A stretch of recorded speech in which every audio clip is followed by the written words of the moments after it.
আয়োজন করতেন আমাদের শ্রদ্ধেয় শঙ্কর প্রামাণিকের আঙ্গিনায়। সেই শঙ্কর বাবুকে আমি শ্রদ্ধে ভরে স্মরণ করি, যিনি অক্লান্ত পরিশ্রম করতেন। সেই সময় দেখতাম আমরা আষাঢ় মাসে বন্যার মধ্যে হরিবাসর হতো, কত কষ্ট করে ভক্তবৃন্দ আসতো এবং আমাদের দুই গ্রামের মানুষ তাদেরকে সেবা দেওয়ার চেষ্টা করতেন। আমি শ্রদ্ধা ভরে স্মরণ করছি ভবানী বাবুকে, আমি শ্রদ্ধা ভরে স্মরণ করছি ধরণী বাবুকে, আমি শ্রদ্ধা ভরে স্মরণ করছি নীরেন্দ্রনাথ মজুমদারকে, আমি শ্রদ্ধা ভরে স্মরণ করছি অজিত ফৌজদারকে। এই সব মানুষ যারা অক্লান্ত পরিশ্রম করে সেই সময় এই হরিবাসরের আয়োজন করতেন দুই গ্রামের যৌথভাবে। এখন দুটো গ্রাম আলাদাভাবে করছে, করুক, কৃষ্ণ নাম যত হবে ততই ভালো। তাই তো মহাপ্রভু বলেছেন, পৃথিবীতে আছে যত নগরাতি গ্রাম সর্বত্র প্রচার হবে মোর হরিনাম। তো আজকে আমার খুব ভালো লেগেছে যে হরিবাসর কর্তৃপক্ষ এখানে প্রথমেই আমার শ্রদ্ধেয় বৌদি শিখা মণ্ডলকে সুযোগ দিয়েছে পবিত্র গীতা থেকে পাঠ করবার জন্য। আপনারা জেনে খুশি হবেন যে বর্তমান বাংলাদেশে 51% নারী, 18 কোটি মানুষের মধ্যে 10 কোটি নারী। কাজেই নারী শক্তির জয় শুধুমাত্র সনাতন ধর্মেই আছে। তাই তো হয়তোবা ভগবান এই বাংলাদেশে নারীর সংখ্যা বেশি করে দিয়েছেন। হ্যাঁ, এই জন্য আপনাদের একটা উলুধ্বনি দেওয়া উচিত মায়েরা, যে বাংলাদেশে নারীর সংখ্যা বেশি, 18 কোটি মানুষের মধ্যে 10 কোটি নারী। তো নারী শক্তির জয় হোক। এই কারণেই বলবো যে নারী শক্তি না থাকলে সৃষ্টির রহস্যই আসবে না।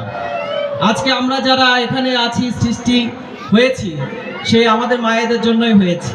নারী শক্তি না থাকলে পৃথিবীর জনসংখ্যাও বৃদ্ধি হবে না এবং পৃথিবীর শান্তিও আসবে না। এই জন্যই হয়তো সনাতন ধর্মে নারীকে সর্বোচ্চ স্থান দেওয়া হয়েছে, মাতৃস্বরূপনা। দেখবেন আমাদের সবকিছুতেই নারী বন্দনা, মা দুর্গা, মা সরস্বতী, মা লক্ষ্মী, মা কালী, সব শক্তি নারী। এবং কলিতে মহাপ্রভু নারী শক্তিকে নিয়েই এসেছেন, এক অঙ্গে দুই রূপ ধরি অনন্য রস আস্বাদন করি। তিনি রাধার রূপকে নিজের অঙ্গে ধারণ করে এই কলিযুগে গৌরাঙ্গ মহাপ্রভু রূপে আবির্ভূত হয়েছেন এবং লোক শিক্ষা প্রদান করেছেন। এটারও রহস্য আছে। আমার এখানে অনেক মুসলিম ভাই বন্ধুরা আছে, তারা অনেকেই প্রশ্ন করেন যে তোমরা কেন মূর্তি পূজা করো। অনেকেই এই প্রশ্নের সম্মুখীন হন। আসলে আমরা মূর্তি পূজা করি কারণ প্রতিমার মধ্যেই আমাদের মা অবস্থান করে, আমাদের গর্ভধারিণী মা। প্রতি মায়ের মধ্যে প্রতিমা। এই কথাটা আমি বলিনি, বলছি না, এটা বলেছেন কে জানেন? স্বয়ং কাজী নজরুল ইসলাম, একজন মুসলিম। কাজী নজরুল ইসলামের মতন এত সুন্দর রসাত্মক কীর্তন সঙ্গীত, পদাবলী এবং ভজন আর কেউ রচনা করেননি। রবীন্দ্রনাথ ভানুসিংহের পদাবলী রচনা করেছেন, কিন্তু নজরুলের মতন এত সুন্দর ভজন আর কেউ রচনা করেননি। ছেড়ে দে মা জননী, গোপালকে বেঁধে রাখিস নে। তারপরে ওই নাম শুনিলে চোখে আসে জল, সখী কে বল কে বল। এরকম অসংখ্য হাজারো ভজন সঙ্গীত রচনা করেছেন কাজী নজরুল ইসলাম। আজকের পৃথিবীতে এখন কোটি কোটি মুসলিম জনসংখ্যা আছে, কিন্তু কাজী নজরুল ইসলাম কিন্তু আর আসছে না। আমরা সবাই সবখানে ধর্ম নিয়ে অনেক কিছু করছি, কিন্তু নজরুলের মতো এত অসাম্প্রদায়িক, এত সম্প্রীতির বন্ধন আর কোনো মানুষের মধ্যে আমরা পাই। এই শহর বাড়ি কর্ণভাগে হিন্দু মুসলিম মানে এক বৃক্ষে দুটি ভাই। এখানে হিন্দু মুসলিম এত ভালো যে আমরা ভ্রাতৃত্বের বন্ধনে আবদ্ধ হয়ে সকল ধর্ম অনুষ্ঠান করে থাকি। তাই তো কুরআন শরীফে বলেছে যে আশরাফুল মাখলুকাত, সৃষ্টির শ্রেষ্ঠ জীব হচ্ছে মানুষ, আর এই মানুষের ধর্ম হচ্ছে সকলকে ভালোবাসা। পবিত্র কুরআন শরীফে বলেছেন, বাংলাদেশের সর্বপ্রথম কুরআন বাংলায় অনুবাদ করেছে কে জানেন? একজন হিন্দু বাংলা কুরআন অনুবাদ করেছেন। তিনি বাংলা কুরআনে বলছেন যে তোমার প্রতিবেশী যদি একজন বিধর্মী হয়, সে হিন্দু হোক, বৌদ্ধ হোক, খ্রিস্টান হোক, শিখ হোক, জৈন হোক, আদিবাসী হোক, চাকমা হোক, মারমা হোক, যেই হোক না কেন, সে যদি তার ধর্ম অনুষ্ঠান করতে চায়, তুমি একজন মুমিন হিসাবে তার ধর্ম অনুষ্ঠানে তাকে সহযোগিতা করবে। সে যদি নিরাপত্তাহীনতায় ভোগে, তাকে তুমি নিরাপত্তা দিবে। সে যদি খাদ্য অভাবে ভোগে, তাকে তুমি খাদ্য দিয়ে সহযোগিতা করবে। সে যদি অর্থাভাবে ভোগে, তুমি যদি জানতে পারো, তুমি তাকে একজন মুমিন হিসাবে তাকে অর্থ দিয়ে সহযোগিতা করবে। কারণ সর্বপ্রাচীন ধর্ম হচ্ছে সনাতন। 1400 বছর আগে মধ্যপ্রাচ্যে সৌদি আরবে হযরত মুহাম্মদ সাল্লাল্লাহু সাল্লাম তিনি ইসলাম প্রচার করেছেন। 2000 বছর আগে যীশু খ্রিস্ট ধর্ম প্রচার করেছেন। 2500 বছর আগে হিন্দু ধর্মেরই একটি পাঠ বৌদ্ধ ধর্ম।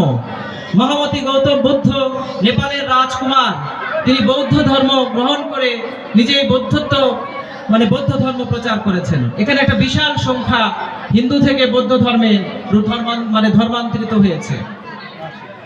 এরকম ভাবে যুগে যুগে সনাতন ধর্ম থেকেই বিভিন্ন ধর্মের প্রচার প্রসার ঘটেছে। কারণ সনাতনের কাজ হচ্ছে সকলকে ধারণ করা। ভারতবর্ষে একটি ধর্মই ছিল সনাতন ধর্ম। সেখানে যুগে যুগে আমাকে একটি প্রশ্ন করেছে আজকে রাস্তায় আসার সময় এক দাদা, আচ্ছা দাদা বলেন তো, যে ভারতবর্ষে এবং পৃথিবীতে সকল ধর্মের সংখ্যা অনুসারী বেড়েছে, কিন্তু আপনাদের সনাতন ধর্মের অনুসারী কেন বাড়ে না? একটি গুরুত্বপূর্ণ প্রশ্ন।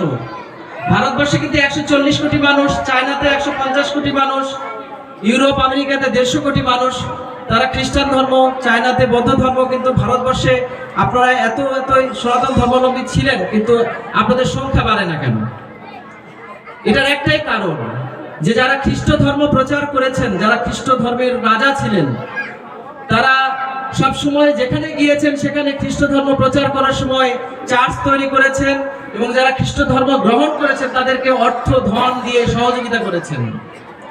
তদ্রূপ ইসলাম ধর্মেও যখন ইসলাম প্রচারকারীরা যখন প্রথম সিলেটে হযরত শাহজালাল ইসলাম প্রচার করতে আসেন, তিনিও একই রূপভাবে সেখানে মসজিদ করেছেন।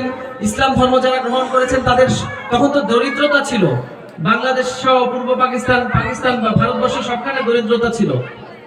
তখন সেই ধর্মপ্রচারকরা যারা ধর্ম গ্রহণ করেছে তাদেরকে খাইয়েছে, নিরাপত্তা দিয়েছে, তাদের আশ্রয় দিয়েছে। এই কারণে সেই ধর্মগুলোর সংখ্যা বেড়েছে।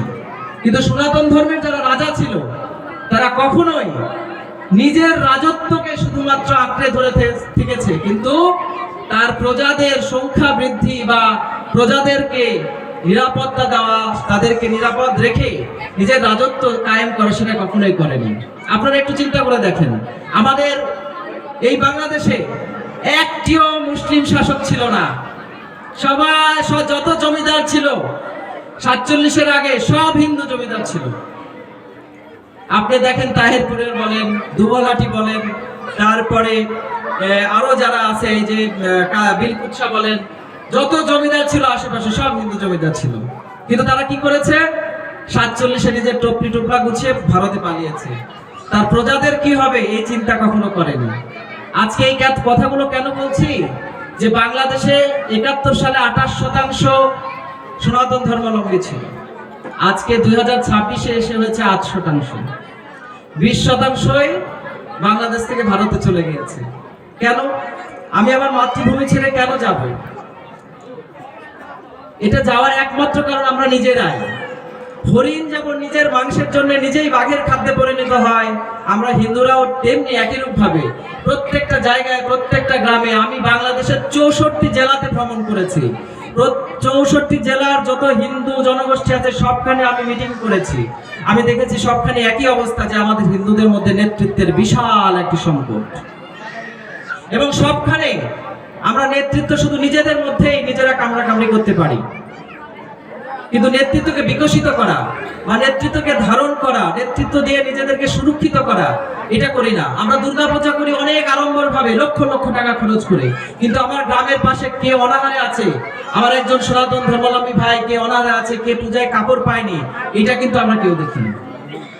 পূজার সময় কিন্তু আমরা গ্রামে কোনো দরিদ্র মানুষকে বস্ত্র বিতরণ করি না।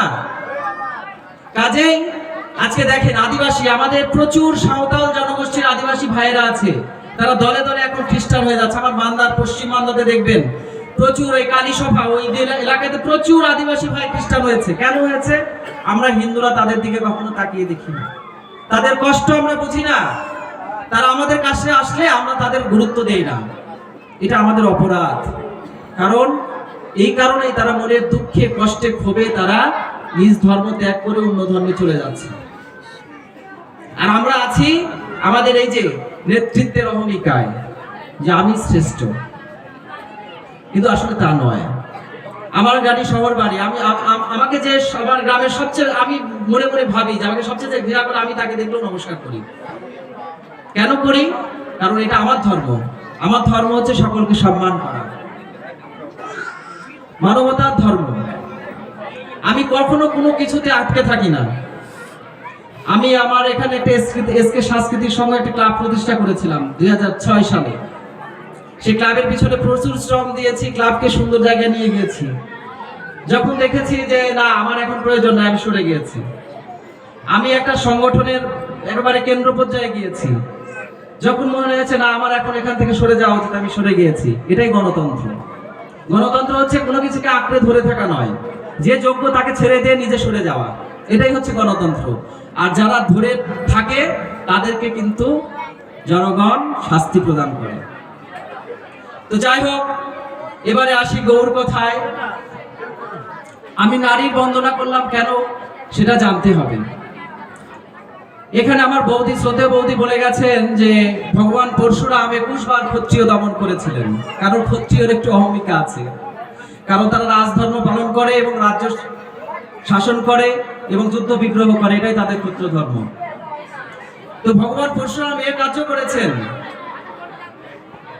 যে নারী যদি নিজ স্বামীর ব্যতীত অন্য কোনো পুরুষের প্রতি আকৃষ্ট হয়, তাহলে তাকেও তিনি শাস্তি প্রদান করেছেন, সে নিজের মা হোক বা নিজের ভগ্নী হোক। আপনারা সবাই জানেন ভগবান পরশুরামের পিতার নাম হচ্ছে ঋষি জামাদগ্নি এবং তার মাতার নাম রেণুকা। একদিন গঙ্গায় জল নিতে গেছেন রেণুকা। সেখানে গিয়ে একটি রাজকুমার সেখানে শিকার করতে গেছে গঙ্গার ধারে। তো রেণুকা, মাতা রেণুকা, সেই রাজকুমারকে দেখার পরে তার ভিতরে একটা আসক্তি জন্মেছে, মানে হালকা আসক্তি জন্মেছে সেই রাজকুমারের প্রতি। তখন ঋষি জামাদগ্নি সেটা ঋষি ক্ষমতা বলে তিনি জানতে পারলেন যে তার স্ত্রী তার থেকে বিচ্যুত হয়েছে। এবং তিনি যখন আসলেন, মাতা রেণুকা গৃহে প্রবেশ করলেন, তখন ঋষি মহারাজ তো খুবই ক্রোধান্বিত হলেন এবং তার স্ত্রীকে শাস্তি প্রদান করলেন। কি শাস্তি? তার সন্তানদেরকে বললেন, তোমার মাতাকে এই মুহূর্তে হত্যা করো। তো কোনো সন্তান তার মাতাকে হত্যা করবে? করবে না। সকল সন্তানই বলছে যে না, এটা কোনোভাবেই সম্ভব নয়, মাতৃহত্যার অপরাধ আমি কখনোই করতে পারি না। তখন ভগবান পরশুরাম, যিনি পিতৃ কথা কখনোই অমান্য করেননি, তখন তিনি তাদের ভ্রাতাদের সহ তার মাতাকে হত্যা করেছিলেন, কারণ তিনি পিতৃ কথা বা পিতৃ বাক্য অমান্য করেননি। দেখেন যে সেই যুগেও যদি কোনো নারী তার স্বামী বা পতি থেকে বিস্মৃত হয়, তাকে শাস্তি ভোগ করতে হয়েছে। এবং তখন ভগবান পরশুরাম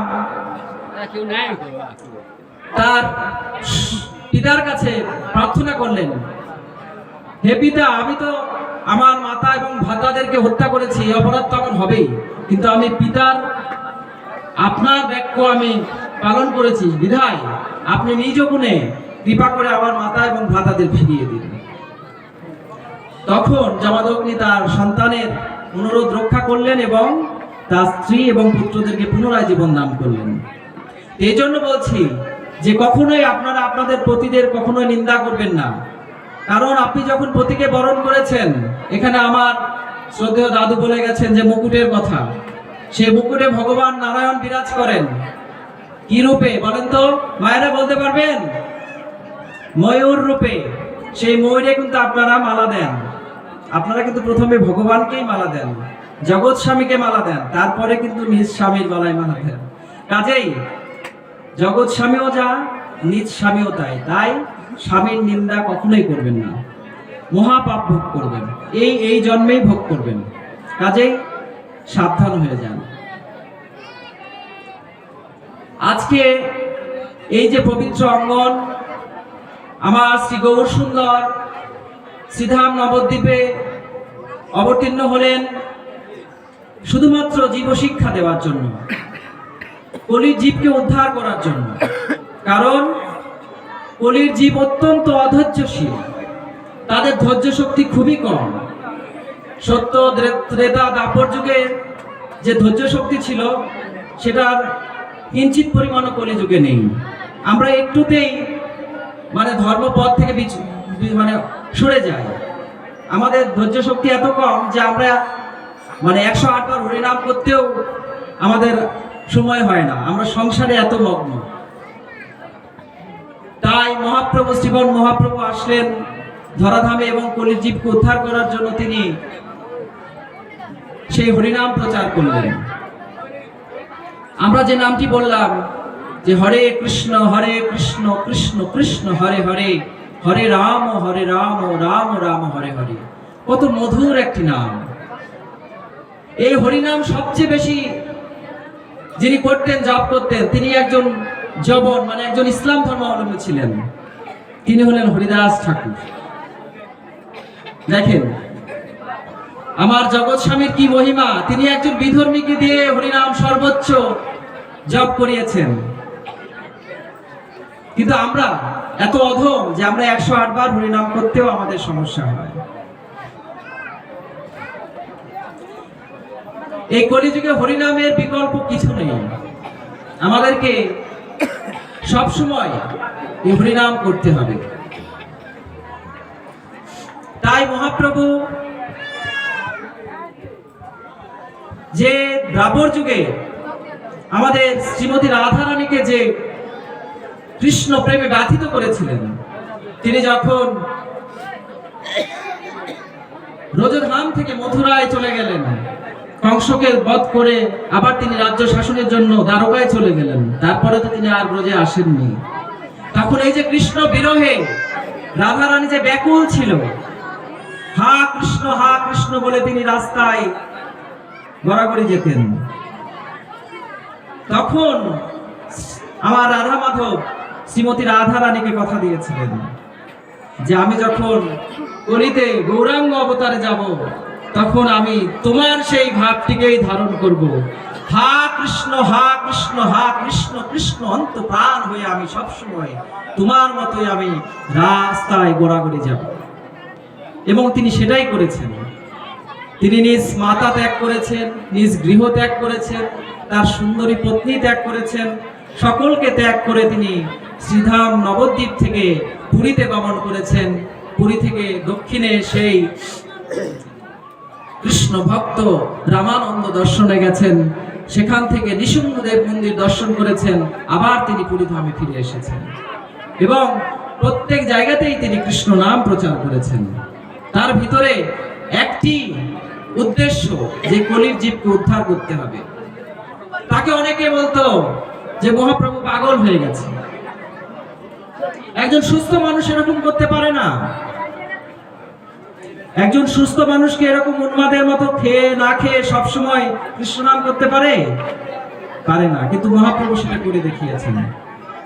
তার মুখে সবসময় কৃষ্ণ নাম, কারণ তিনি কলির জীবকে শিক্ষা দেওয়ার জন্য এসেছেন। তিনি ভগবান কৃষ্ণের কাছে সবসময় প্রার্থনা করতেন, হে গোবিন্দ, তুমি আমাকে এই শক্তি দাও যে তিনি কখনো কবিতা লেখেননি, কারণ তিনি তার পার্শ্বদকে কথা দিয়েছিলেন তার জীবনে লিখবার জন্য যে তুমি লিখো, আমার কোনো কথা নেই। কিন্তু তিনি 8টি শ্লোক তো লিখেছিলেন, যেটি তার পার্শ্বদ রূপ গোস্বামী তার গ্রন্থে লিপিবদ্ধ করেছিলেন এবং পরবর্তীতে কৃষ্ণদাস কবিরাজ মহাশয় চৈতন্য চরিতামৃতে সেটা রচিত করেছেন। শুধু গৌর ভক্ত বৃন্দ, সেখানে গৌরাঙ্গ মহাপ্রভু কয়েকটি কথা বলছেন, সেটা আমি আপনাদের সাথে আজকে শেয়ার করছি। গৌরাঙ্গ মহাপ্রভু বলছেন, ন ধনং ন জানং ন সুন্দরী কবিতাং জগদীশ কাময়ে মম জন্ম জন্মস্য তদ ভক্ত হেতুকুতই। হে গোবিন্দ, আমি ধন চাই না, আমি জন চাই না, মানে আমার কোনো সহযোগী চাই না। হে জগদীশ্বর, আমি সুন্দরী রমণী চাই না, আমি সাহিত্যিকও হতে চাই না, সুন্দর সুন্দর কবিতাও লিখতে চাই না। আমি কি চাই? হে জগদীশ্বর, হে রাধা মাধব, হে গোবিন্দ, তুমি আমাকে এই কৃপা করো যে আমি যেন জন্ম জন্মান্তরে তোমার শ্রীচরণের সেবা দাস হয়ে থাকতে পারি। ভগবানের অবতার গৌরাঙ্গ মহাপ্রভু নিজের মুখে এই কবিতাটুকুন বলে গেছেন। তিনি গোবিন্দের কাছে নিজের সমর্পণ করছেন যে আমি ধন জন সুন্দরী রমণী সাহিত্যিকতা কোনো কিছুই চাই না, আমি শুধু চাই তোমার চরণের স্মরণ। হে গোবিন্দ, তুমি আমাকে তোমার চরণে ঠাঁই দাও। কারণ ওই একটাই কারণ, তিনি রাধা রানীকে কথা দিয়েছিলেন যে তিনি কলিতে এসে রাধা ভাবিত হয়ে জীবকে উদ্ধার করবেন। আজকে যারা বৈষ্ণব তত্ত্বের কথা বলছেন, আপনারা কি বলতে পারবেন? বলেন তো দ্বাদশ বৈষ্ণবের নাম। কেউ কি বলতে পারবেন? আছেন এমন কেউ এখানে দাঁড়িয়ে? বলেন তো যে আমি বলতে পারি দ্বাদশ বৈষ্ণবের নাম। আপনারা দীক্ষা নিয়েছেন, শিক্ষা নিয়েছেন, বৈষ্ণবাচার্য পালন করছেন, খুব ভালো কথা। কিন্তু বলেন তো বৈষ্ণবত্ব অত সহজ নয় তো। কারণ বৈষ্ণব আচার্য আছেন, দ্বাদশ বৈষ্ণব আচার্য আমাদের আছেন। তার মধ্যে প্রথম হচ্ছেন আমাদের যিনি সৃষ্টি করেছেন প্রজাপতি ব্রহ্মা, তিনি হচ্ছে প্রথম বৈষ্ণব আচার্য। দ্বিতীয় হচ্ছে সর্বকুলের যিনি খবর রাখেন আমাদের নারদ মুনি। এবং তৃতীয়কে জানেন? তৃতীয় হচ্ছে দেবাদিদেব মহাদেব, যিনি কলিতে এসে অদ্বৈত গুরু মহারাজ হয়েছেন। কারণ দাপর যুগে অদ্বৈত মহাশয় তিনি মহাদেব ছিলেন। রাসমঞ্চের কথা আপনারা কীর্তনে অনেকেই শুনেছেন। রাসমঞ্চে কারো প্রবেশাধিকার নেই, একমাত্র অষ্টসখী রাধারানী আর গোবিন্দ ছাড়া রাসমঞ্চে আর কেউ যেতে পারে না। ললিতা, বিশাখা, চম্পকলতা, চিত্রা, ইন্দুলেখা, এই অষ্টসখী ছাড়া আর কারো প্রবেশাধিকার নেই। কিন্তু দেবাদিদেব মহাদেব মনে করেছিলেন আমাকে রাজ দর্শন করতে হবে। তিনি গোবিন্দের অনুমতি না নিয়েই রাসমঞ্চে লুকোচুরি ভাবে গিয়েছিলেন। আপনারা কীর্তনে শুনবেন সামনের রবিবারে, ঠিক আছে?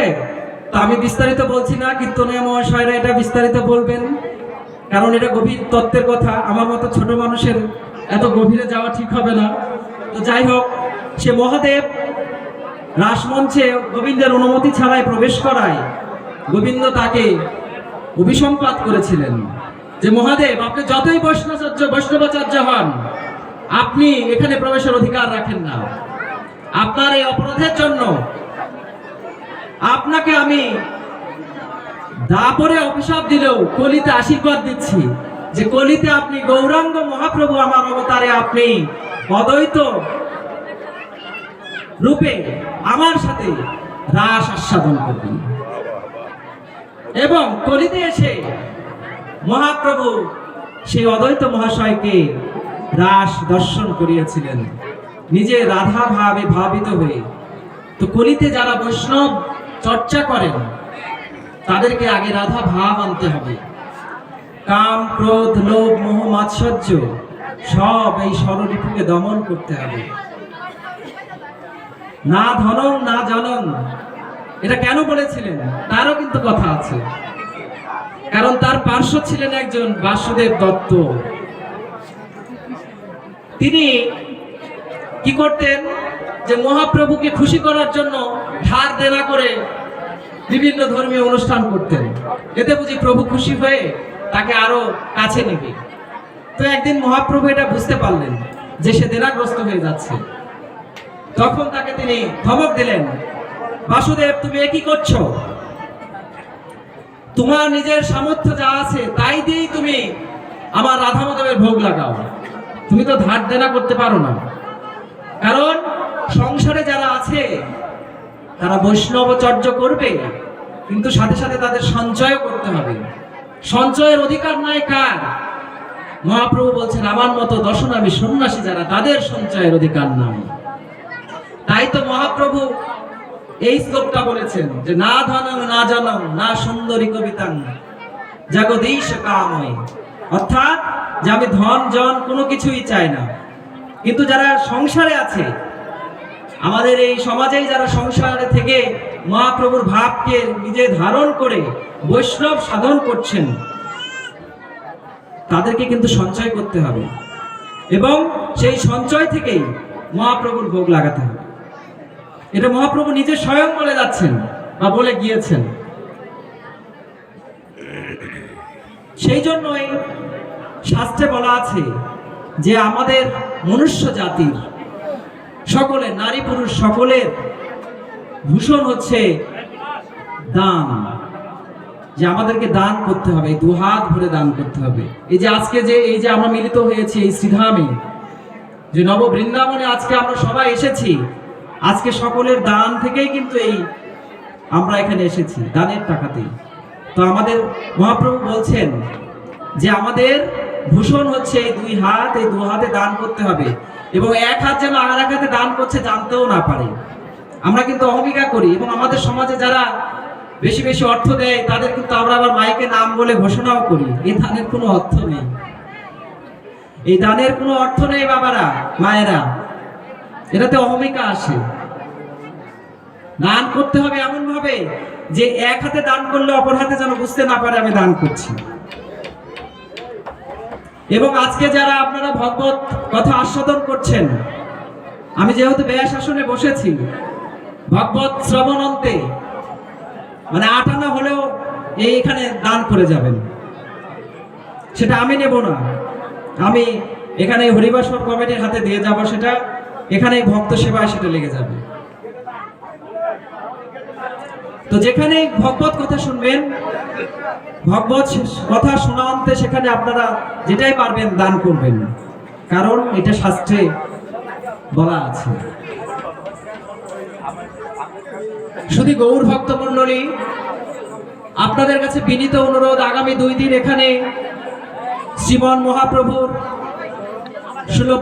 ষোলপ্রহরব্যাপী লীলা অনুষ্ঠান অনুষ্ঠিত হবে। সেখানে আমার রাধা মাধবের বিভিন্ন পদের কীর্তন আপনারা আস্বাদন করবেন। আমার যারা কীর্তনীয়া আছেন তাদেরকে অনুরোধ করব, আপনারা হচ্ছে সমাজের দর্পণ স্বরূপ। একটি রাষ্ট্রের দর্পণ যেমন সংবাদপত্র, আমাদের সমাজের দর্পণ হচ্ছে আমাদের কীর্তনীয়া মহাশয়েরা। আপনারা এমন এমন কথা বলবেন যাতে আমাদের সমাজের যে বৈষম্য আছে, যে বিভাজন আছে, আমার মহাপ্রভুর অপ্রাকৃত লীলা আস্বাদন করে এবং রাধা মাধবের অপ্রাকৃত লীলা আস্বাদন করে সকল ভক্তের মনে যে কালিমা আছে সেটা যেন দূর হয়ে যায়। বিশেষ করে আমার এই শহরবাড়ি কর্ণভাগের ভক্তের মনে যে অহমিকা আছে, কালিমা আছে, সেটা যেন দূর হয়ে যায়। আমি দেখি যে তাদের অগাধ ভক্তি হৃদয়ে, কিন্তু তারপরে কোথাও যেন একটু শূন্যতা আছে, কোথাও যেন একটু মানে কেমন যেন একটু অপ্রাপ্তি আছে। এই অপ্রাপ্তি যেন ঘুচে যায় আমার রাধা মাধবের কৃপায়। কারণ আমরা এত সুন্দর সুন্দর কথা শুনছি, এত কিছু জানছি, আমাদেরকে এটা মাথায় রাখতে হবে। এই যে আমাকে দেখছেন, আমার সাথে যারা ওঠা বসা করেন, এর আগেও বলছি, তারা যখন শুনে আমার এইসব কথা বলে তুই কিভাবে বলিস, মানে তোর তো সাজেই না এসব কথা বলা। কিন্তু গোবিন্দ বলা, আমি কি করব, আমি বলার চেষ্টা করি। স্বামী বিবেকানন্দ বলেছেন, all power is within you, you can do anything and everything. সকল ক্ষমতায় প্রত্যেকটা মানুষের মধ্যে আছে, সে যদি সেই ক্ষমতাকে কাজে লাগায় অবশ্যই সে শেষ ক্ষমতার অধিকারী হবে। আজকে আমাদের সমাজে অনেক গৃহী ভক্ত আছে যারা গৃহে ভক্তি অর্চনা করেও ভগবানের সান্নিধ্য লাভ করেছে, কিন্তু আমরা তাদের দেখতে পাই না, চর্মচক্ষু দেখতে পাই না, কিন্তু আছে। আপনি যদি নিষ্ঠা ভরে গোবিন্দকে ডাকেন, আপনার সমস্ত কিছু কেড়ে নেবে। যে করে আমার আজ তার করি সর্বনাশ, যদি না ছাড়ে পাস তার হই দাস অনুদাস। আমার সবকিছুই কেড়ে নিয়েছে, কিন্তু তারপরেও আমি তো গোবিন্দকে ছাড়িনি। গোবিন্দ আমার সবসময় আছে। আমি যেভাবে গোবিন্দকে ডেকেছি, গোবিন্দ আমাকে সাড়া দিয়েছে। আমি অল্প বয়সে ইন্ডিয়াতে গিয়েছিলাম, দক্ষিণ ভারতে, তামিলনাড়ু রাজ্যে, নাম শুনেছেন আপনারা, তামিল রাজ্যের। আমার সাথে কেউ ছিল না সেখানে, তো সবাই তামিল ভাষায় কথা বলে, হিন্দি ভাষায় কথা বলি। আমি তো ওই সময় অত হিন্দিও জানতাম না, ইংরেজিও অত ভালো জানতাম না। আমি শুধু গোবিন্দকে ডাকতাম, হে গোবিন্দ তুমি আমাকে রক্ষা করো। যে আমি সেখানে গিয়ে ডাক্তারের সাথে বা যারা আছে আমার সাথে, তাদের সাথে কিভাবে কথা বলবো। তখন কি হলো, হঠাৎ করে হোটেল রুমে ঝাড়খণ্ডের একজন বাঙালি ভদ্রলোক এসে উপস্থিত, ঝাড়খণ্ড রাজ্যের, ভারতের। তিনি এসে আমাকে পরিচয় দিচ্ছেন যে আমি বাংলায় কথা বলতে পারি, আমি হিন্দিও কথা বলতে পারি। জানি না উনি কোথা থেকে আসলেন, কিন্তু আমার হৃদয়ে সবসময় আমি গোবিন্দকে ডাকছিলাম যে হে গোবিন্দ তুমি আমাকে রক্ষা করো, আমি যেন একজন সাথী পাই। আমি কেন বলছি এই কথা, যে আমার সাথে এটা হয়েছে, যে আপনি যদি মনে প্রাণে গোবিন্দকে ডাকেন, তিনি যেভাবেই হোক তিনি সাড়া দেন। এই যে আমি যাদের সাথে চলি, এইরকম আমার রাধা মাধবের শান্ত দাস্য বাৎসল্য সক্ষম মধুর যে ভাব ছিল, তার মধ্যে বাৎসল্য প্রেম। এবং তিনি যখন সন্দীপনী মনির গুরুগৃহে আশ্রমে ছিলেন শিক্ষা লাভের জন্য, তার যে 21 জন পার্শ্ব ছিল, তার মধ্যে শ্রেষ্ঠ ছিলেন সুদামা। সুদামা মহাশয় তিনি গোবিন্দের একনিষ্ঠ ভক্ত ছিলেন। তিনি ছিলেন দরিদ্র ব্রাহ্মণ, কিন্তু তার ছিল একনিষ্ঠ ভক্তি গোবিন্দের প্রতি। একদিন যমুনায় খেলতে গিয়েছেন 21 জন, বলরাম, দাদা বলরাম সহ আমার রাধা মাধব পার্শ্বদের নিয়ে 21 জনকে নিয়ে খেলতে গিয়েছেন। খেলতে গিয়ে সুদামা বলছেন, কারণ তিনি তো গোবিন্দের কথা জানেন, ভক্তই ভগবানকে কিন্তু পরীক্ষা করে, ভক্ত ভগবানকে পরীক্ষা করছে। সুদামা ভগবানকে পরীক্ষা করছে, দেখি গোবিন্দ আমার কেমন সখা। সুদামা বলছে আজকে একটা খেলা হবে গোবিন্দ, তুমি কি খেলবে আমাদের সাথে? তখন গোবিন্দ মনে মনে বুঝতে পারছেন, সুদামা তুমি আজকে কি খেলা খেলবে আমি তো বুঝি। তখন বলবেন হ্যাঁ অবশ্যই খেলবো। কি খেলা খেলাবে তুমি সুদামা? তো বলছে আমি এখনই ওই কদম্ব বৃক্ষ থেকে 21টি কদম্ব পাতা নিয়ে আসবো, সেই পাতাগুলোর মধ্যে একটি পাতায় আমি ছিদ্র করে তোমার হাতে দিব, সবগুলো তুমি সবার হাতে দিবে। যে পাতায় ছিদ্র থাকবে সেই জন আমাদের 21 জনকে ঘাড়ে করে ওই যমুনার ধারে নিয়ে যাবে এখান থেকে, দেখি কে পারে। গোবিন্দ দোষ অন্তর্যামী, তিনি সব জানেন। তিনি সুদামার এই চালাকি বুঝতে পারলেন। তখন তিনি বললেন ঠিক আছে তাই হোক, কারণ তিনি তো ভক্তবাৎসল, ভক্তের হৃদয়ে তিনি কখনোই আঘাত করেন না, তিনি করুণার সাগর।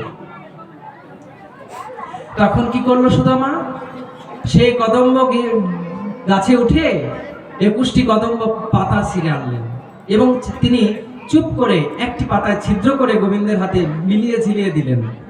আমরা মিলান ঝিলান খেলি না, তিনি মিলিয়ে ঝিলিয়ে পাতাগুলো গোবিন্দের হাতে দিলেন। তখন গোবিন্দ কি করলো, একটা একটা করে পাতা সব 500 তার সখাদের হাতে দিলেন। দেওয়ার পরে একটি পাতা নিজের কাছে রাখলেন। তখন সুদামা বলছে যে গোবিন্দ দেখো তো এখন কার হাতে সেই পাতাটা আছে। তখন গোবিন্দ সবার হাতের পাতা দেখলেন, বলল এই শ্রীদাম সুদাম দাম বসুদাম তোমরা তুলো তোমাদের হাত। দেখা যাচ্ছে কারো হাতেই ছিদ্র সহ পাতাটি নেই। তখন সুদামা বলল সুদামা তোমার হাতে দেখাও। সুদামাও দেখাচ্ছে, তার হাতেও নেই। তখন সুদামা বললেন গোবিন্দ এবার তোমার পালা, আমাদের কারো হাতেই তো ছিদ্রযুক্ত পাতা নেই, এবার তুমি দেখাও। নমস্কার। তখন গোবিন্দ দেখাচ্ছে তার হাতেই ছিদ্রযুক্ত পাতা। তাহলে গোবিন্দ কি করলেন, তার সখাদের কাছে সমর্পণ করলেন। তার কাজ কি এখন? তার কাজ হচ্ছে প্রত্যেক সখাকে এখন ঘাড়ে করে নিয়ে যেতে হবে। মানে ভক্তের ভার বহন করছেন গোবিন্দ, যে আপনি যদি ডাকার মতো ডাকেন গোবিন্দ কিন্তু আপনার ভার বহন করবে। এরকম অজস্র উপাখ্যান আছে, চৈতন্য চৈতন্যতেও এরকম উপাখ্যান আছে। তো তখন গোবিন্দ সুদামা সকল ভক্তকে তার সখাকে ঘাড়ে করে নিয়ে গিয়েছেন এবং সর্বশেষ সুদামা সখাকে ঘাড়ে নিয়েছেন। তখন সুদামা সখা বলছেন, হে গোবিন্দ, আজকে তুমি আমায় ঘাড়ে নিয়েছো, তোমার বক্ষে আমার চরণ ঝুলছে, এও কি সম্ভব? তোমার চরণ পাওয়ার জন্য কোটি কোটি ভক্ত যেখানে হা কৃষ্ণ বলে দিবানিশি অস্থি জলে ভাসছে, সেখানে তুমি আমার চরণ তোমার বক্ষে ধারণ করেছো। হে গোবিন্দ, এই তোমার মহিমা। তখন গোবিন্দ বললেন, সুদামা, তুমি তো শুধু আমার সখা নও, তুমি আমার পরম ভক্ত। আর ভক্ত মনোবাঞ্ছা পূর্ণ করবার জন্যই আমি যুগে যুগে অবতীর্ণ হই। আর এই ব্রজ অঙ্গে আমি তোমাকে সেই যোগ্য স্থানে বসিয়েছি যেটার যোগ্য তুমি। তাই তো যখন দ্বারকায় তিনি রাজ্য শাসন করতে গেলেন, তখন সুদামা এসেছিলেন সেই দরিদ্র বন্ধুটি হা কৃষ্ণ করতে একটু চিরামুড়ি নিয়ে তার সেই রাজ দরবারে। তখন গোবিন্দ যখন দ্বারকার রাজরক্ষীরা তাকে ঢুকতে দিচ্ছিল না, অন্তর্যামী জানতে পারলেন যে তার সখা চলে এসেছেন তার দর্শনের জন্য। তিনি আর থাকতে পারলেন না গৃহে। তিনি রুক্মিণীকে বললেন, দেখো আমার সেই সখা চলে এসেছে, আমাকে এবার যেতে হবে। তিনি ভক্তের ডাকে সাড়া দিতে সেই রাজগৃহ ত্যাগ করে তিনি একবারে রাজ দরবারের প্রধান রাজ কপাটে চলে গেলেন দৌড়াতে দৌড়াতে, এবং সেই সুদামাকে বক্ষে তুলে নিলেন। শুধু তাই নয়, তাকে তার রাজগৃহে নিয়ে এসে তার পদসিঞ্চন করে দিলেন এবং ভক্তের পদধূলি তিনি তার অঙ্গে ধারণ করলেন। এ হলো আমার রাধা মাধব, যিনি যুগে যুগে ভক্ত বাঞ্ছা পূর্ণ করেছেন। এবং নারদ মুনি তিনি গোবিন্দকে বলছেন যে, হে গোবিন্দ, তুমি তো দয়ার সাগর, কিন্তু তোমার শ্রেষ্ঠ ভক্ত কে? আমার চেয়ে তো মনে হয় শ্রেষ্ঠ ভক্ত কেউ নেই, কারণ আমি তো সবসময় নারায়ণ নারায়ণ নারায়ণই বলি এবং তোমার সেবাতেই আমি সবসময় লেগে আছি, ব্যস্ত আছি। তখন ভগবান কি করলেন? একটু পরীক্ষা করলেন। তিনি একটু মাথা ধরার ভান করলেন যে আজকে আমার প্রচন্ড মাথা ধরেছে নারদ, দেখো তো কোথাও কোনো ভক্তের চরণধুলি পাও কিনা, একটু দেখো, খুঁজে নিয়ে আসো তো। তো নারদ মর্ত স্বর্গ সব জায়গায় ঘুরছে, সবার কাছেই যাচ্ছে। মহাদেবের কাছে গেলেন, তারপরে আরো সবার কাছে গেলেন, কেউ দিতে রাজি নয়। যে পরম ভগবান বিষ্ণুর অবতারকে আমি পদধূলি দেব, আমি কি তার চেয়ে বড় হতে পারি? তারপরে তিনি গেলেন ব্রজধামে, সেখানে শ্রীমতী রাধা রানীর কাছে গেলেন। রাধা রানী, এবার আমাকে আপনি রক্ষা করেন, আপনি ছাড়া তো আমি গোবিন্দের আর এত বড় ভক্ত আমি খুঁজে পাচ্ছি না, কেউ তো পদধূলি দিতে রাজি নয়, আপনি আপনার পদধূলি দেন। তখন রাধা রানী বলছে, এটা কোনো কথা? এই যে নিয়ে যাও। রাধা রানী বলে দিলেন, এই যে নিয়ে যাও। তাই তো আমরা বৃন্দাবনে গেলে সেই রাধা রানীর চরণ ধুলি বক্ষে ধারণ করি, সেই ব্রজ আগিনার ধুলি যদি আমরা মাথায় ধারণ না করি, তাহলে কি বৃন্দাবনে যাওয়ার কোনো সার্থকতা আছে? নেই তো। সেই জন্যই আমরা ব্রজ অঙ্গে গিয়ে ব্রজের সেই মাটিকে বক্ষে ধারণ করি, কারণ সেই শ্রীমতী রাধা রানীর চরণ ধুলি যখন গোবিন্দের মাথায় দিলেন, তখন তার মাথা ব্যথা সেরে গেল। তখন বললেন গোবিন্দ, নারদ, তুমি তো মনে মনে অহংকার করেছিলে যে তুমি আমার শ্রেষ্ঠ ভক্ত, কিন্তু তুমি তো পারলে না। তুমি তো আমার সামনে ছিলে, তুমি তো বলতে পারতে, প্রভু আমি তো আপনার শ্রেষ্ঠ ভক্ত, আমার চরণ ধুলি আপনার মাথায় দেন, আপনার মাথা ব্যথা সেরে যাবে। তুমি তো পারলেন না নারদ। তুমি কোথায় গেলে? তুমি বৃন্দাবনে গিয়ে আমার শ্রীমতী রাধা রানীর চরণ ধুলি নিয়ে আসলে। তাহলে আমার শ্রেষ্ঠ ভক্ত কে? সেই বৃন্দাবনেশ্বরী শ্রীমতী রাধা রানী।